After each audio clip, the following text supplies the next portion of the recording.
Yes, welcome in. Badgers going through winter workouts already, Jesse. They're back. Semester started on, was that Monday? The semester started, maybe on Tuesday. So the students are back. The workouts are happening. All the early enrollees are here.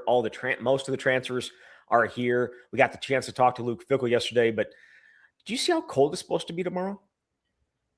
I always say that you have to earn your summers in Wisconsin, and this is further proof of that because the low is expected to be minus 17, and that doesn't even include wind chill. I'm fully expecting schools and daycares to be closed, so I will adjust accordingly. But man, this is a rough stretch for the people who, like me, don't want to freeze their faces off by going outside for 2 minutes. Yeah, exactly. Who does? There's probably some weirdos out there that do, but I think the only benefit is for the kids who are going to get tomorrow off, likely here in the Madison area. I'm sure we'll get messages from people that are Florida or California or Arizona saying, "Yeah, why don't you guys move out of there?" Well, maybe sometime soon. But yeah, we got plenty to get to. As Luke Fickell spoke with the media yesterday for the first time, or to say the full media for the first time since adding all these transfer players. And so we're going to get to that. We got a bunch of listener questions to get to as well. I will say before we get started, Badger Connect has a full recap of Luke Fickell's comments. If you want to go check that out. And there's some other stuff going up soon as well. Yeah, I'm going to have a story. We did one earlier in the week looking at the offensive additions through the transfer portal because I think it's very difficult to keep track of all these dudes when 32 new players are signed in the course of a couple of weeks. So we'll have a story on Friday looking at the defensive guys, a couple of the special teamers, and plenty more on the way, including some really cool Badger Bites videos that we filmed earlier this week. So we've got a lot more coverage at Badger Connect. You weren't kidding when you said you were really bad at hockey. You were not joking with that goaltending one. That does look significantly more difficult than even the returning of the volleyballs. Well, the difference between trying to be a goalie, and that is the latest Badger Bites, which published on Wednesday. I stupidly attempted to be a goalkeeper and try and stop a puck from Kirsten Sims with advice from Ava McNaughton. Those are two U.S. Olympians who represent the number one Badgers right now. So they're literally the best at what they do in the country, if not the world. I had no chance, but it was like wearing 40 extra pounds of gear where you can barely move and might as well be an astronaut flying to outer space. That's what I felt like. And I can't skate, so there's that. But that's the difference is, at least if I'm trying to wrestle or return a serve in volleyball, I can have my own shoes on. I was just so uncomfortable. And I fell on my butt multiple times. So if you're so inclined, you can check out that video. But it's all part of the experience at Badger Connect. A lot of fun. A lot of fun. Also, we have a YouTube channel for anybody that's unaware, and anybody listening to this probably annoyed and hitting that skip button, which is fine. But for those that are not aware, we do have a YouTube channel. Just search the Badgers, or excuse me, search the Camp Badgers. You'll find it. Subscribe, and you can watch our podcast up there. But just subscribing is really, truly what does help us and continue to grow the show, which is what I would hope everybody wants. So yes, check it out. All right, let's jump into this. Luke Fickell spoke, as I mentioned, and he spoke for about a half an hour yesterday, and plenty of information there. I don't know that there was anything that came out and slapped you in the face and said this is the most important thing, but you did have your 5 things that you learned, and I know you started with closing the gap. Or no, which one is what you started your piece with, closing the gap, because that was something that Luke Fickell mentioned, but also learning, or many of these guys having connections to the staff that they brought in. Yeah, well, Wisconsin's football social media accounts posted a video of Luke talking to the team. I'm assuming it's the first address to this new group since they just got here.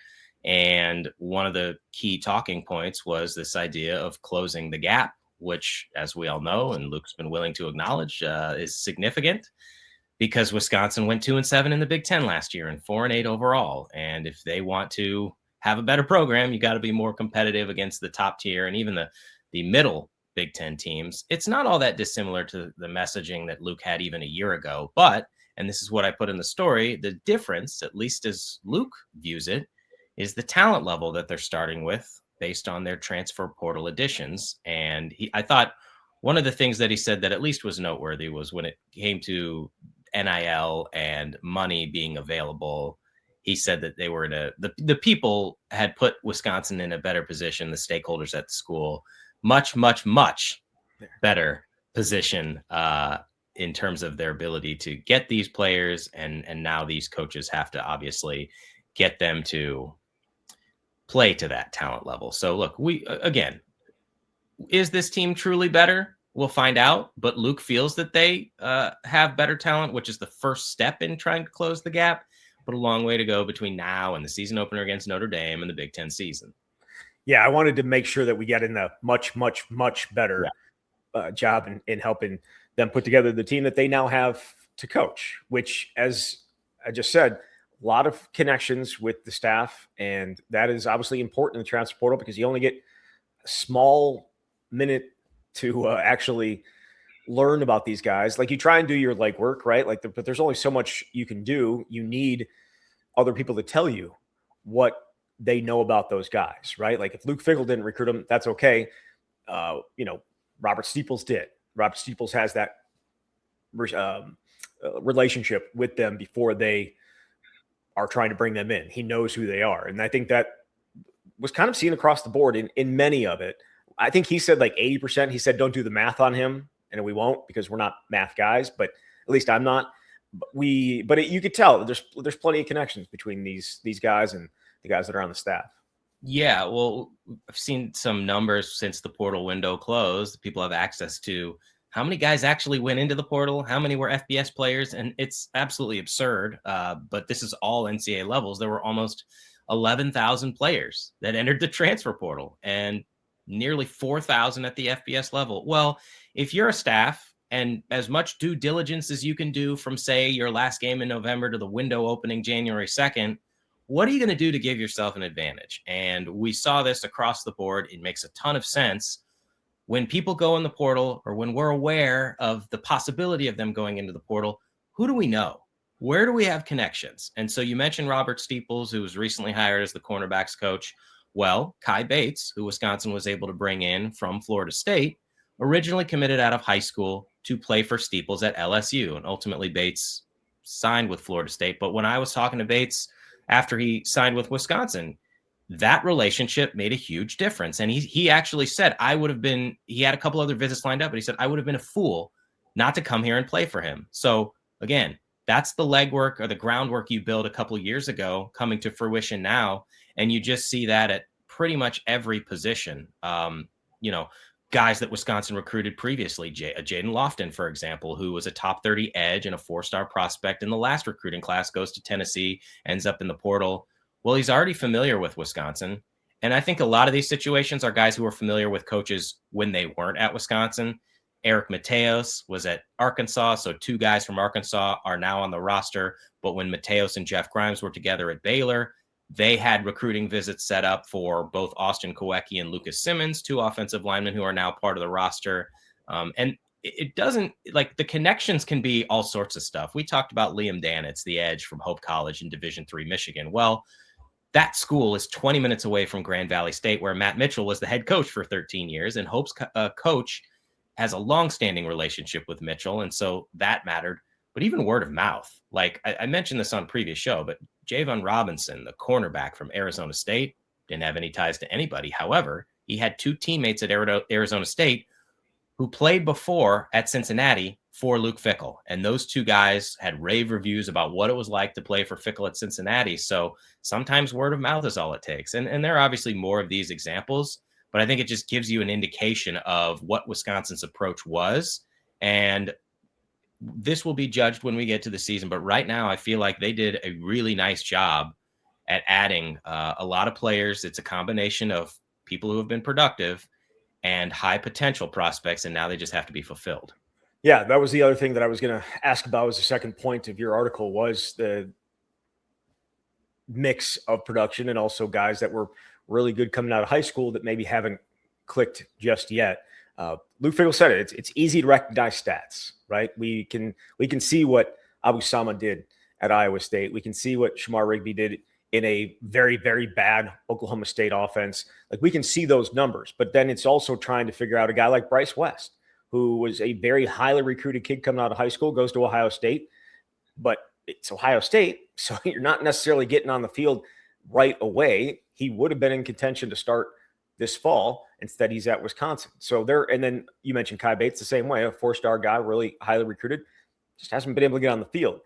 Sometimes guys need a change of scenery to get it going, and some guys are just going to come here and they just were overrated, and it just you're gonna I don't want to say miss on those guys, but you're giving talent a chance, and I think that is something that Wisconsin has to do. But they also did get productive guys. Austin Kowicki, another guy who has played a bunch of football and is experienced, and you can tell, how many games he played and how many snaps he played. But there is a mix of that on this roster. I think you have to strike this balance because there's no way if you're going to sign 32 dudes, they're all going to be players who have gotten FBS level experience and you can immediately plug in as a starter. Now, of those 32, 10 are either seniors or graduate students. And so you have a better sense of what you're getting there. But you also need a mix because for as much as there's still an importance placed on high school recruiting, you still have to be able to develop some of these transfer portal guys as long as you can get them as multi-year players. And there are a bunch of underclassmen or even guys who may not be underclassmen but haven't got their shot yet. And you're right. It's tough to go back and look at the high school recruiting rankings now from 2 or 3 or 4 years ago and say, like, this is the player they are now. But at one time, it at least spoke to their potential. And I do think that that is intriguing. You mentioned both Bates and West, 2 4-star cornerbacks who were top 15 corners in their class, in the same recruiting class. You've got Lucas Simmons, who played 81 snaps last year at Florida State as a tackle, but was a 4-star top 10 tackle out of high school. And he's 6'8", 300 pounds. Who wouldn't want to have somebody that size? But Malachi Coleman, maybe it's less relevant because it was so long ago and he's been at 2 schools and only has 13 catches. But at one time, he was a 4-star wide receiver who was the number 11 receiver in his class. And Jaden Lofton, as I said before, was a 4-star edge. He was the number 30 edge in the country last year. So there are a lot of those types of players that give you some reason for intrigue, but even maybe not as highly regarded high school players that still have 3 years of eligibility that Wisconsin was able to land that I think can be a big part of the future, like a John Kamara, who played at Kansas a year ago, didn't put up big stats, but potentially has high upside. Blake Cherry played as an offensive lineman, mostly on special teams at Arkansas a year ago, but as a freshman played in all 12 games. So you have to have this blend, but it is more difficult if you're a coaching staff and you're trying to evaluate a dude who played 81 snaps. So that's why some of this does come down to relationships you built previously. You have an idea of who the person is, what family they come from, what their potential can be. And you just have to hope now, as Luke has said a couple of times now, they have to do a hell of a job of coaching these guys up because they feel like they've got the talent, but talent only gets you so far. You've got to get these guys to be a cohesive unit. And that was another part of Luke's message to the team is, well, what's going to help bridge the gap? It's that togetherness. It's building these relationships. And I can't imagine that's easy because there's almost 50 new dudes who just showed up here this week. And now you have to become a team. Not easy to do, but a lot of teams are doing it. I know Wisconsin's on the more extreme level of it, but there are, I think there's at least there's 10 schools that brought in 40 plus transfers at least. And Wisconsin's not at that level in terms of transfers, but when you add in the recruiting class, it gets close to that 50 number and probably will by the time fall rolls around. That said, where's your confidence level because we haven't necessarily seen it the last few years. What's your confidence level in them being able to take the talent that they have and then turn it into production and turn it into a team that is going to go out and win games at a higher level than we've seen? Well, I'm somewhere in the middle because I think defensively, they did take steps a year ago. And that at least should give some people reason for optimism, though the problem is you have to reload and the people you had success with are gone. But they showed, at least defensively, we can have a vision and a plan and we can go get these players and then we can raise the level of play where you go from 91st nationally in run defense to a top 30 run defense and top 20 in sacks and those kinds of things. But it is a different group. The offense is the big question because it's been so poor for so long. And I know that there are still questions, understandably so, about this wide receiver group, even about the offensive line group and what exactly is it going to look like. So it's just so difficult to say. But if what you're basing it on is what you've seen before, then it's understandable why you would have some skepticism about translating what you brought in into winning more games. Yep. The next point on your list was a guy that we weren't necessarily expecting to be back, but He's been around. He's been around since the Mayo Bowl, which It's insane. it's insane.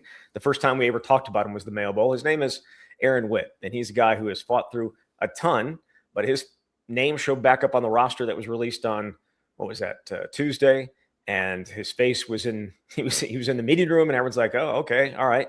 But yeah, Aaron Witt is back, outside linebacker. We'll see exactly, that's what he's going to end up playing, but that was unexpected, and I would say it's probably I think it's a good thing. I guess we'll see exactly who and how much, or I should say how much he gets on the field. But I don't hate seeing a guy that worked his ass off to get back and went through so much still being on this roster. I know people like 7 years. Really? Go get a job. Well, he's been through a bunch. Yeah, I certainly saw in the comments on social media some people kind of giving him crap or just their perspective on the situation. But also, if you've got the opportunity and you're willing, and as Luke said, we both had a choice, which is what another message that he gave to these guys. You had a choice to come to Wisconsin. Now you have to embrace it. The staff could have been like, hey, we're ready to move on. And regardless of what role Aaron has on the team this season in terms of snaps on the field, like, you would love to have as many of these guys as you can get, because it's very rare in modern college football to have someone who's been at one school for 7 years, who understands this place, who has a passion and a love for this place, and is someone that everybody on the roster respects. And the guys who don't know him yet will respect him when they learn his story. He played in 5 games that 2020 season, got hurt, didn't play at all in 2021, didn't play at all in 2022, and in 23 finally came back for the last 2 games. So obviously this is why he's able to have a 7th year. Now, he's been healthy the last 2 seasons for the most part, played in like 23 games. A year ago, he only played 165 snaps.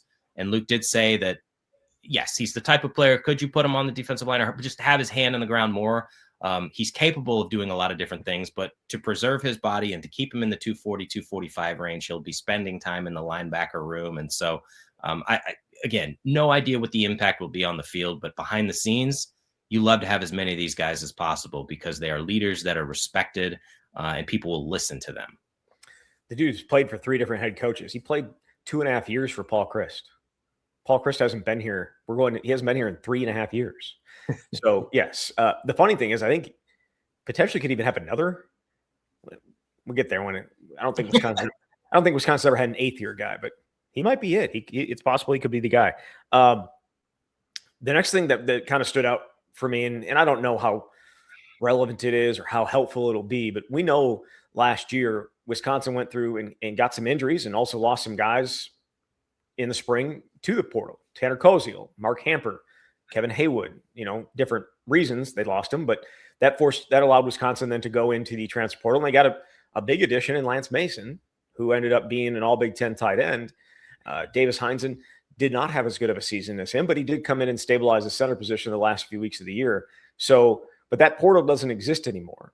What does exist, though, is the thousands of guys that are still in the portal right now that don't have homes. And Luke Fickell suggested that if things were, and I think I was kind of thinking the same thing a little bit. I don't know if there's going to be anybody good, but he suggested that potentially guys hold off on, picking a school and then can show up back, or it could be used then in the spring and potentially bring those guys in if they have depth issues or if they have injury issues, that there are going to be guys in the portal potentially they could bring in, even though there's no second spring portal window.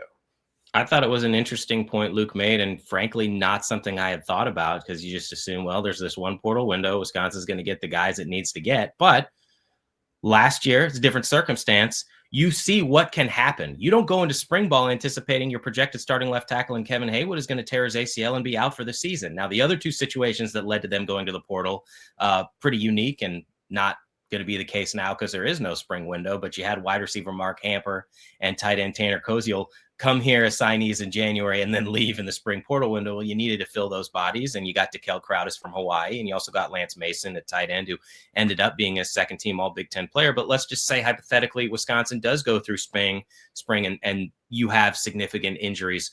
Well, what are you going to do? Are you going to go into next season and not address that at all? Or are you going to evaluate this pool of, as Luke said, nearly 7,000 players that have yet to find a home but entered a transfer portal and see if there's a fit? And he said that's not something you can bank on, and I certainly wouldn't expect any staff to do that, but that is a backup plan. You'd have to ask, well, there's got to be a reason why these guys didn't find a school at this particular juncture. Were they not good enough? Were they being unrealistic? All those kinds of things. But if you do your homework, as Wisconsin did this cycle, maybe there is somebody at a particular position where you have a need that you can add. And we should say, because I've heard this brought up, well, how can people come to a school or be added? There's no portal window. You just have to go into the portal during that January 2nd to the 16th window. It doesn't mean you have to find your home by then. So ultimately that can lead to adding people later. We'll see whether Wisconsin has a need, but certainly with the thousands of players out there, there are going to be at least some options. I don't feel great asking this question because it's a question I don't think any of us can answer. Does the transfer portal exist? Yes. Like what is to stop a guy pulling a Xavier Lucas in the spring? What's to stop him? Because Darren Heitner, Darren Heitner's gonna be chasing that ambulance, just looking for someone to take and someone to test this. We've seen this. He's going through it right now with Mensa down at Duke, where again, this is different in that the schools are suing the player as opposed to the school, which is what Wisconsin did with Miami, but they're suing the player. But obviously Miami is involved with Mensa, and that's probably where he would end up if he gets out of this contract that he had with Duke. But what's to stop anybody from just saying, portal doesn't exist. How about I just enroll in another school? My response would be, and again, I'm not a lawyer and I'm not privy to the terminology in the contracts, but it's the fact that you signed a binding contract. And I know that before this year, you didn't have the structure in place as it stands now because you didn't have revenue share. You knew that it was likely coming. A judge had to rule on it. So players were signing memorandums of understanding, but hadn't actually accepted money because that money wasn't available yet, though obviously there were collectives. And so there was money changing hands there. But that's my response and the recourse that the schools have to have, where essentially you are a professional because you're getting paid to play. You are signing a contract. And I think that there are situations that we've seen even at Wisconsin and certainly other schools where it's like, oh, you want to leave? Well, you just signed this contract, so good luck to you. And I really think that the only way that it happens easily without litigation and all this is if the two sides agree. You both have to sign like a mutual termination agreement. But why would the school have any reason to do that unless it was somebody that like the situation or the circumstances so drastically changed that the school is willing to say, okay, we understand. But for the most part, like, if you sign an agreement, the school expects you to uphold and honor that. And the contracts now, I think, feel more, I'm not going to say ironclad because there's just nothing that's ironclad. But I just think that's the argument here is like, nah, man, you signed. So you're not getting out of anything. Again, that Darian or the Mensa case. Yeah, it's unique. We'll go a long way towards saying whether those contracts actually do hold up and mean that you can't do what you want. And there is no timeline for whenever you want to move on, because that could be that's pretty significant. I mean, it's Darren Heitner as his attorney. I don't know that it's going to work out for him, but that's just because I don't like the guy.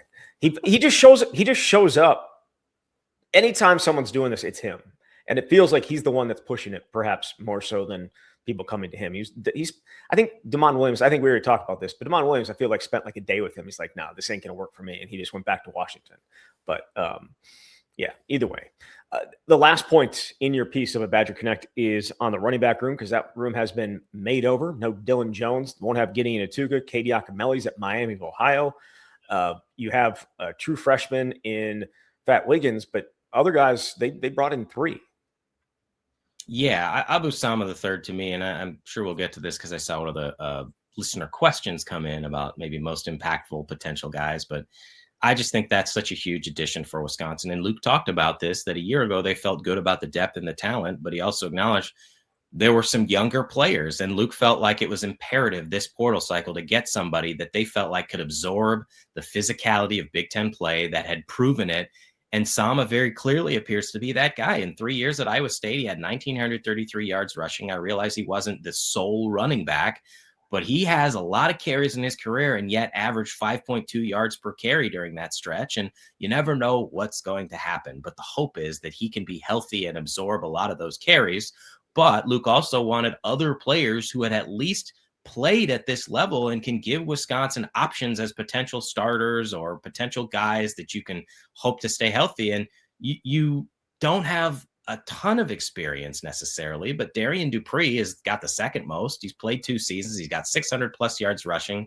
Brian Jackson from USC has 5 rushing touchdowns, and Palmer from TCU, Nate Palmer, has the least experience out of all of them, but at least has some carries. So again, at a power 4 level, but it's a completely remade running back room, obviously, other than Dupree. And we'll see whether Wiggins can get involved in that. I just think Sama is going to be such a huge piece to what they need to do offensively. I would agree. In terms of carries or touches, it's going to go Sama, Dupree, and then you would think I don't think it's going to be like a 3 or 4 man thing. I think it's going to be the top 2, and assuming they can actually stay healthy. I will make that assumption now. Now, we haven't had a chance to talk to Jay Neverett, the new running backs coach, so I don't know what his philosophy is. A year ago, going into spring, my assumption was that Darian Dupree was going to be the number 1, and we talked about this last year. Well, Dylan Jones was able to emerge and become the number 1, and Darian was hurt for a little bit of spring, so that didn't hurt. But, like, you never know who's going to show up here and kind of catch everybody's attention. So maybe it is a Jackson or a Palmer. But I certainly think, based on Sama's experience and the fact you brought him in with 1 year and he's the veteran in the group, that he's going to have every opportunity to be the number 1. And Dupree can give you something different as a 1-2 combo. You've got a super physical back in Sama, and then you've got Dupree, who's able to do a lot of different things, catch passes out of the backfield. And hopefully for Wisconsin's sake, they can utilize him in that way because he's so good if you get him in open space. Yeah. One more thing from the press conference. I think we talked about this last week about Liam Danielson needing a waiver to play. Luke Fickell says that's not the case. He also joked that they're not in the waiver business anymore. And after the Nizer Forkring situation, I can certainly understand why. So it sounds like Liam, that's not a problem. Liam Danielson will not have any issues. But maybe the NCAA will just come up and find a way to have an issue. Yeah, I asked Luke the question about just Liam in general. What did the staff see? And the second part of it was, correct me if I'm wrong, but what is the waiver situation? Because that's what had been reported, and that's what his college coach told me, that there was a waiver situation because in Division III, you don't get 5 years, you get 4 years. But obviously he didn't play in a game as a freshman football player, and I participated in track and field. But Luke said he wasn't aware of that. Maybe it was something that was taken care of before he got here. Have to get the particulars on that. The good news is he doesn't appear to be concerned. And so now you've got, as we said previously, one of the best stories this portal season available for Wisconsin. I'm not going to be negative about this at all, but he also felt very comfortable that Nizer Forkring was going to be able to play as well. So I'll continue to look into it and just make sure. Okay. All right. All right. Let's jump into, unless there was something else you wanted to hit on from his. Well, I'm sure we'll get to it. Yeah. All right. Let's jump into some listener questions. We'll start with this one. It was a question that was asked quite a bit in these, and that was about Deuce Adams, the quarterback from Louisville who transferred in. Said, why is Deuce Adams not listed as enrolled? Why has his signing been delayed? Well, it is very curious and obviously obvious when you look at the list of players, and he's the one who's not on there. So this is what I know. He's here. He's on campus. He's moved in. This appears to be a contract situation. So I don't know exactly why you would get this late into the process and not be signed. From what I've been told, it's so-called tying up loose ends. At least that's the hope and the best case scenario. But you can't obviously be a part of the roster or having gone through compliance if you're not signed and officially a member. So I can't tell you what the holdup is. This makes no sense to me whatsoever, because again, these players are already here. They've already started workouts, but he is here, and hopefully this can get resolved quickly. And I'm sure he's in school. Yeah. I mean, he's enrolled. Yeah, that's right. Yeah. Moved into his place. He's got roots. He's got roots here now. Right? Yeah. Yeah. I don't think that there's any concern. He'll be here. It's just a matter of, as you said, tying up loose ends, which I believe is, yeah. It'll work out, right? I mean, you'd think so. Why would you go through all the trouble of coming here? Bill says, overreaction or no, Colton Joseph is roughly as good as a healthy Mordecai, and the rest of the players are meh. So this portal class is essentially the same old story. Overreaction or no? Right now, I'll say overreaction. The quarterback comparison is interesting because Mordecai was as proven and productive as any quarterback Wisconsin has brought in. Maybe this offense will just make more sense and won't take as long for people to adjust to, because we saw what happened in year one. It was like learning a totally different language with a bunch of players who, at least the returning guys, had never been a part of anything like this. But in terms of the rest of the guys, we talked about this on a previous show. Just if you're looking purely on talent, they had some really talented players in that first recruiting class, or first transfer portal class. It's these other components. I mean, frankly, there's some luck involved here. Okay. Can these guys stay healthy, first of all? So you're not down to your fourth string quarterback or your fourth string running back. Those things matter. But it's just such a difficult question to answer right now. I really like the Colton Joseph signing, though. I think it makes a ton of sense and was probably as good as Wisconsin could do this portal cycle with their top target. Luke Fickell called him 1A. I wonder who 1B was. Was it Minchie? Yeah, I think so. Mm-hmm. Yeah. The Notre Dame transfer was at least somebody that Wisconsin was interested in. But obviously, because you can't just put all your eggs in one basket and be like, well, this is our guy, and we're not even going to think about anybody else. But it certainly worked out for Colton Joseph in Wisconsin. Probably a good idea to not do that with Minchie, considering he agreed to sign with Nebraska and then ended up at Kentucky. So, yeah, probably chose the right one. Even if Kevin Minchie turns out to be great, probably chose the right one because you knew you don't know what you're going to get from Kevin Minchie. He'll say he'll do one thing and he ended up doing another. I think this is a good place to put this because it's kind of off that question. Tom says, "What's the portal take you're tired of hearing from Badgers fans?" Oh, portal take I'm tired of hearing. Yeah, you've had more time to think about this, so what's yours? Mine is the extremes, like the extreme of horrible class. Who cares? It's the same as ever. Or, oh my God, this class is amazing. It's the best thing ever. These guys are going to kill it. I hate the extremes of it. You can be guardedly optimistic, or you could be guardedly pessimistic. But the extremes of it are just, I can't stand that. That is my least favorite part of it. I feel like I'm more on the pessimistic edge of things, but I still think Colton Joseph is a really, really good ad for them. And I think that they have some talent. Like Abu Samad, I'm excited about that. I'm excited about some of the corners they added. Like there is excitement there. I'm being guardedly optimistic about it because of what has happened the last 3 years. You don't want to just jump in like you did that first off season of 2023. You don't want to be that. So for me, it's just the two extremes of it. And I just can't stand that. That's my least favorite part of it. I don't know if that's a portal take, but it is in that this class is the greatest thing ever. It's the worst thing ever. It's somewhere in the middle. All right. Let's just be fair about it. And let's wait till we see it on the field before we crown them as the greatest thing ever, or we trash them as the worst thing ever. Everyone is obviously entitled to their opinion, and in the social media world, everyone is able to provide that opinion, but I will give mine since I was asked about this. I think mine would be my least favorite take is generally just crapping on the fact that Luke Fickell is still Wisconsin's coach, which I know isn't directly about the portal players they brought in, but anytime there's anything that's happened, I'll see things like, well, as long as Luke Fickell is the coach, like I'm not going to watch, or I don't care, or he's a disaster, or all those kinds of super negative things. And I understand, especially in the throes of the program's troubles last season when they're losing 6 straight games, it doesn't look very good. But I'd also say it's not like you have to have that blind faith as a fan, as Luke Fickell talks about. Sometimes you have to have when you're a player or the coaching staff and getting people that you don't have a long-standing relationship with. But are you just going to go into the season with so much pessimism that you don't care, or that you're just going to root for failure? Yeah, it's been nothing close to success in 3 years under Luke Fickell. But Chris McIntosh decided that he was going to get a fourth season, and you can decide like, well, I don't like the product so far, and so I refuse to like the product this season, yeah, you can have some skepticism. That's completely natural. I have skepticism because they haven't won. They've been to one bowl game and they weren't particularly good in year one.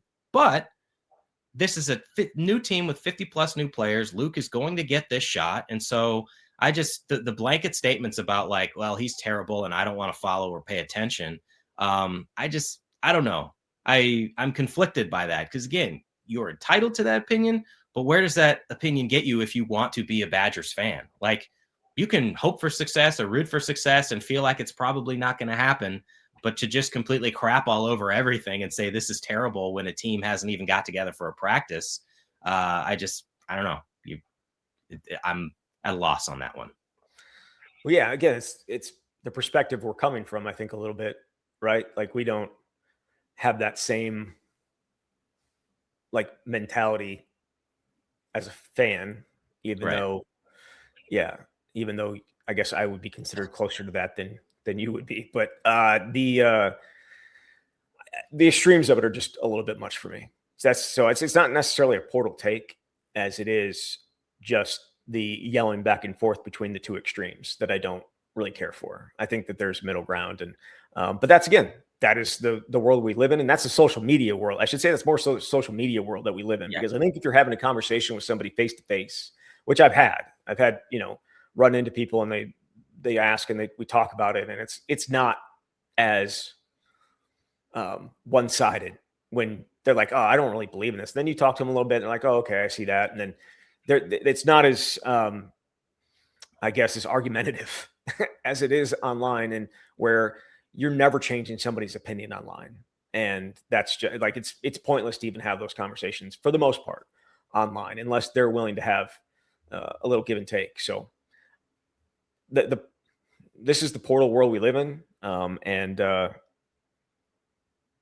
you just have to wait to see what it looks like in the fall. I mean, even in the spring, there's going to be some positives, there's negatives, and we'll talk about those, and then we'll see if it matters in the fall. And when it comes down to it, it'll matter whether they actually win more games. And I am guardedly optimistic that they will, but I don't know that that's a very high bar to get over, considering some of the play from the last couple of years.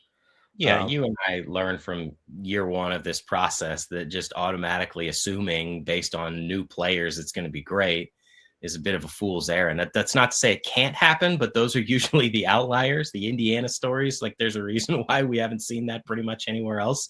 That is best case scenario. I will say, though, on the extremes, you get a lot of people who are super excited and this is the greatest thing ever. And they were the same people who were saying that a year ago, and that's okay. My favorite meme, though, from all of this, and you can apply this to every sports team, and it pretty much has been, though, is from The Wire. When you get the different hats, you get the UW hat, and I want you to put the word out there that we back up. It makes me laugh every time, no matter what it's about. So keep up with the memes. Steering a bell, man. What are you gonna do?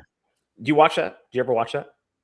No, I didn't. I know that there was like one season that was like kind of about the newspaper business, right? Like the Baltimore paper. Yep. But no, I just know the memes, man. It's a fantastic series. You should see it. It's one of my favorites. It's a little slow to start, but it's not like it's a million seasons either. It's 4 seasons. It's really, really good. You should check it out. All right, let's. That was our TV talk for the day. But I could start a TV podcast. I definitely could. I watch enough of it. You don't. You got a kid, so always busy, and you actually work. So that you do that too. Travis says, I know Jesse will say we'll have to wait until we see the product on the field. No, we won't. I'm not going to say that. I'm not going to say that. You're not going to say that now. But who are the top 3 individual contributors to success other than Colton Joseph in 2026? Okay, well, I think you have to go with the people that you feel like are going to be on the field immediately. And I can be proven wrong by some of these young players who establish themselves. But like Abu Sama, who we talked about, he's your number 1 running back and you want to run the ball, I'm going to go with him. I also think Robinson, the corner who started 26 games at Arizona State, and maybe Marvin Burks Jr., again, another starter who played in the SEC at Missouri. And the reason I say that is because those are people that you feel like Wisconsin can plug in immediately, who have a year left and have played a ton. But I think there's different tiers. Maybe this would be worth a story at some point, but like there's a tier of guys that's like most intriguing. And to me, most intriguing is somebody you're not sure what it's going to look like, but their potential is like super exciting. Like Jalen Domingo, for example, again, because you have that production at a different level. Well, can he translate that here? That is super intriguing. But I think those other three guys are some that immediately come to mind as like plug and play right now. I'm wondering if this question was about not just the transfers, but everybody.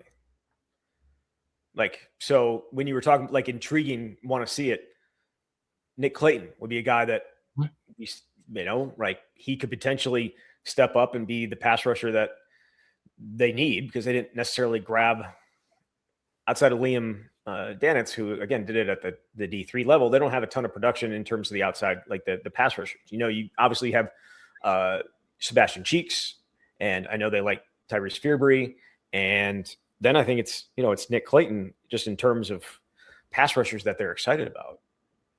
Yeah. So I would think him. I know they added a few guys, but in terms of like production, there's not a ton there. Yeah.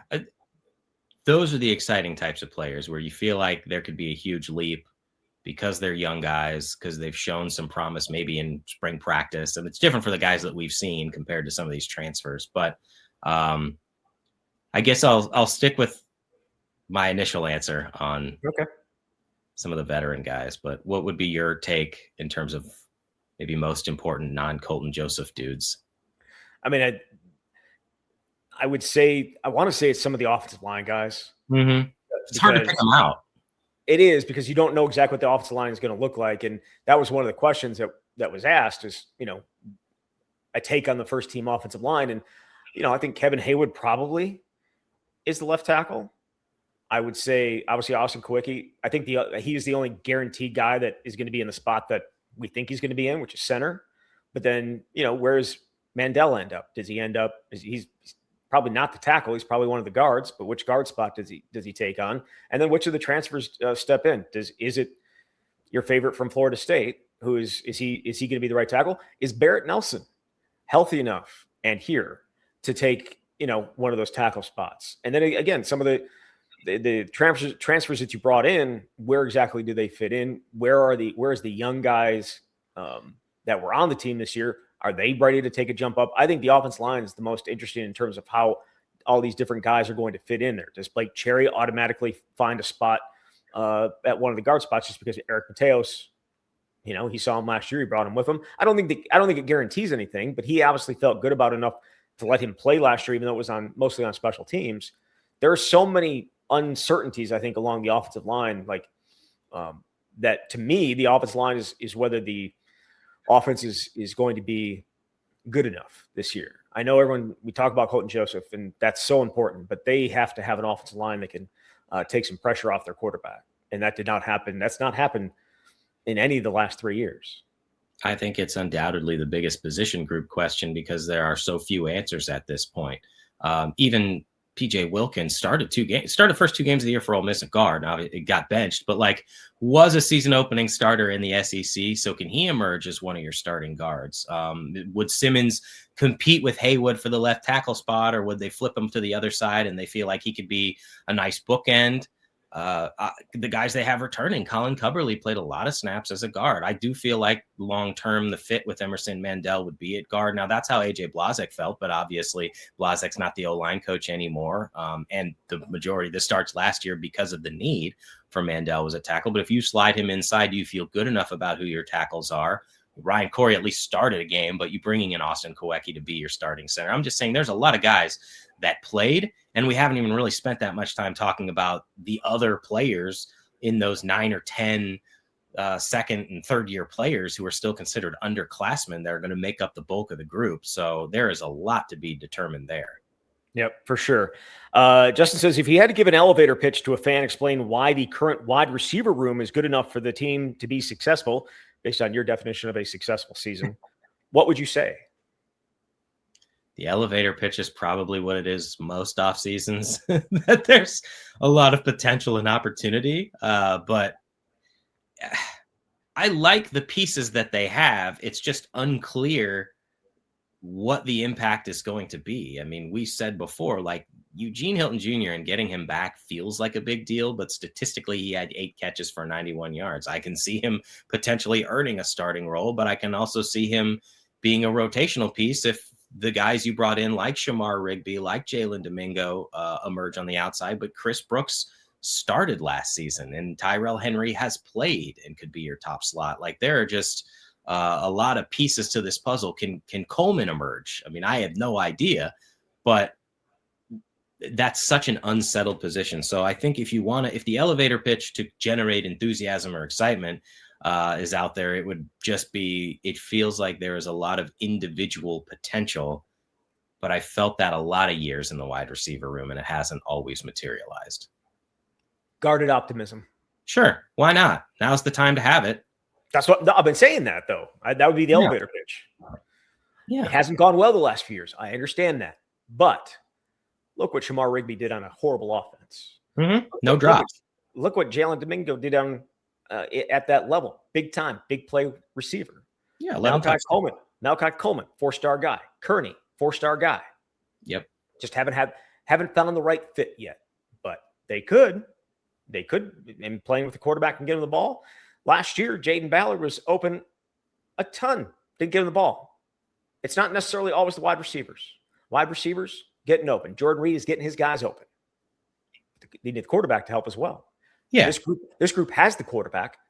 So you're going to be very excited about these wide receivers. That's my pitch in the elevator. Right. It's think about the talent in that room. And now they've got the quarterback. Just wait till this jumps off. Yeah. I think that's guarded optimism. It's like, did Vinny Anthony become a worse wide receiver as a senior? No, but the situation changed, and the inability for quarterbacks to get the ball down the field and different offense, like that contributed to it. So it takes a lot of pieces for it to work, and we'll see whether it comes together. The dude is at the Senior Bowl or is going to the Senior Bowl. Yeah, that's what I'm saying. He's an extremely talented wide receiver. He did not get worse. You know what got worse, and which is crazy to say, considering how bad they were at quarterback in 2024, with guys just throwing passes to guys that he's, throwing passes to the other team, even though he saw them in the middle of the field and losing a game.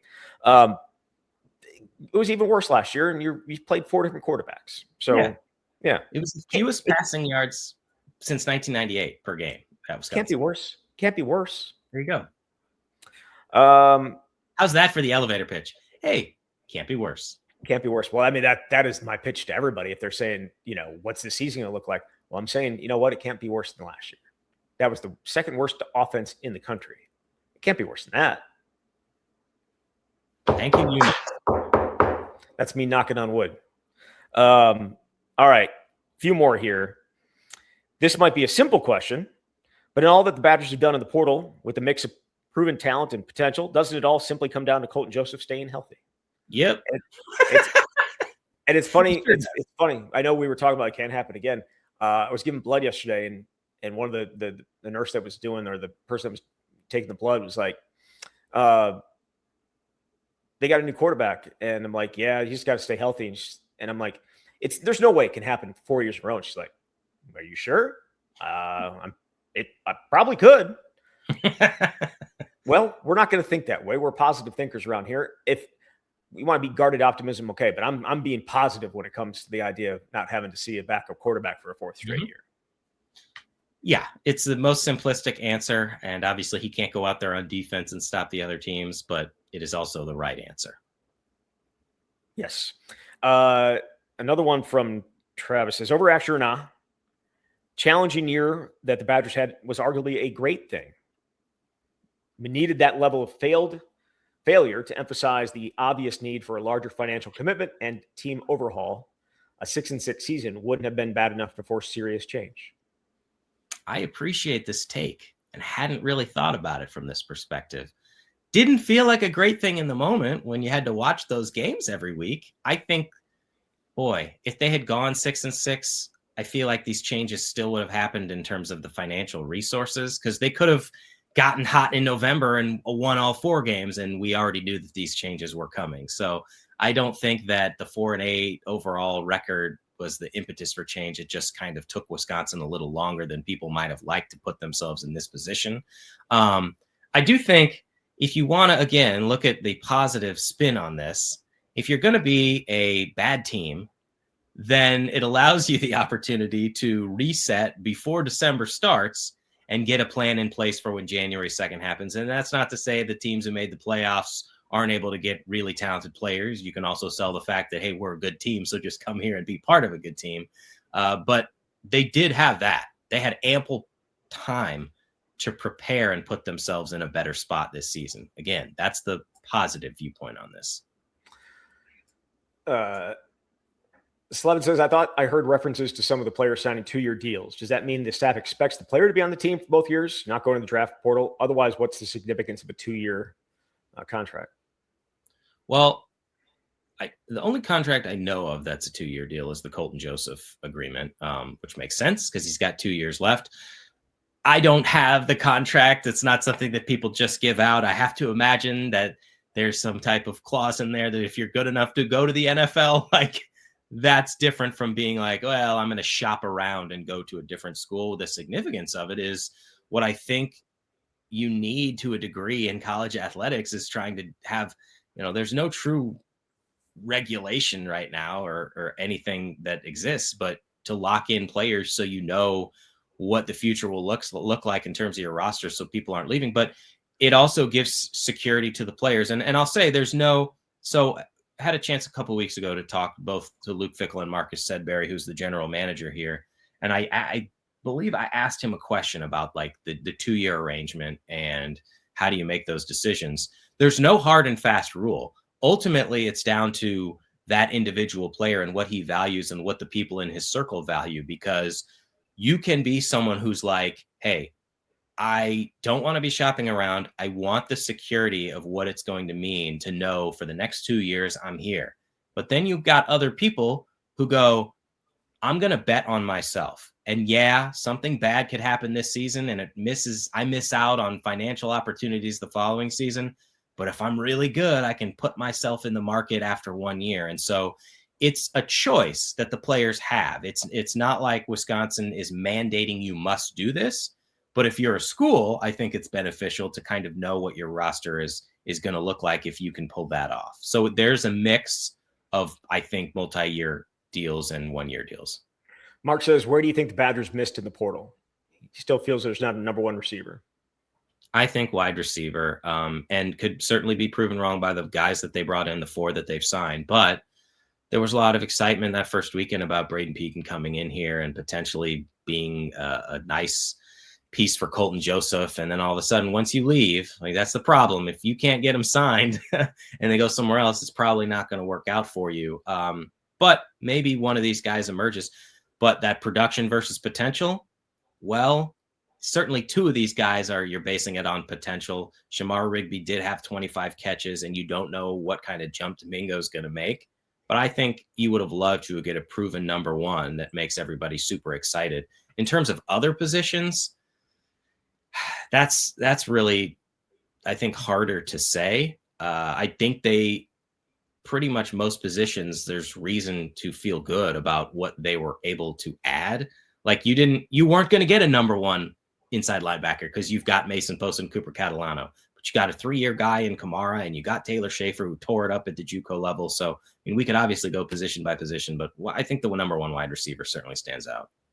John says Preston Zachman and Joe Brunner were not only outstanding Badger players, they were strong leaders on the field and in the locker room. At this stage of their careers, why would they hit the portal and transfer to Indiana? Well, did you see what Indiana just did? Yep.